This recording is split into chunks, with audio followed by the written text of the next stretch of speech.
hindi pa po ako nakapag-inis sa bahay. Sige lang. Kahit saan naman, okay. Laki na lang po doon makalat. Naintindihan ko.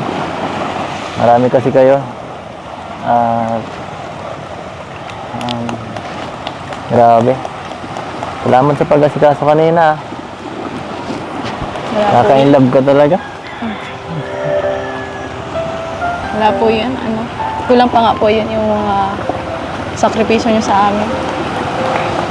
Nahiya na nga po ang kay na Kuya Rab. Bakit naman? Kasi ano po, yung nagka-problema pa po dun sa pabahay.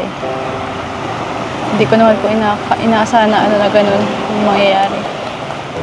Simple lang naman po talaga yung ano yung gusto ko po sana yung sabi ko po sa first vlog na ano gusto ko lang po makalipat pero po yun po hindi po inaasahan na malaki po yung ano papagawa po sa amin. Nakakahiya na po kay Kuya Ram.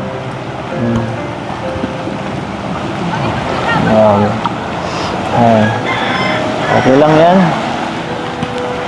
Okay lang. Huwag ka mag-alala. Kahit man nagtigil ngayon. Sigurado gagawain ni Kalinga Prab ng paraan para magawa yung bahay. Siyempre nangako naman siya. Alam ko naman si Rab. Pag nangako yan, gagawin niya talaga yan. Huwag ka mag-alala. Kahit sa iba na lang po yung ibigay. Ano sa iba? Hindi, no? Para sa inyo yun. Deserve mo yun lahat. Deserve mo yung family. Saka, hindi mo naman wala ka namang kasalanan dun. Okay ka lang?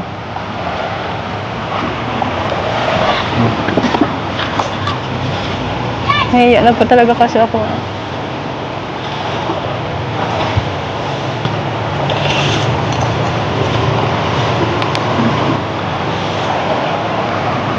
Okay lang. Okay lang. Huwag mag-alala. Magiging okay din ang lahat.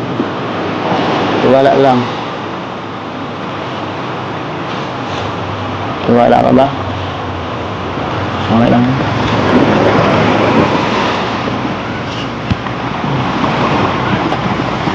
Thank you po sa pagpapagaan ng loob ko. Thank you din po sa ating kanina. Sa inyo po lahat.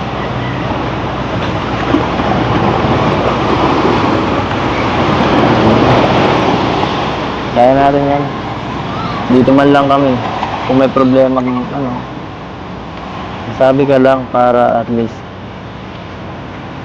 hindi mo sinusolo yung mga ganyan dapat. Para mapayuhan ka.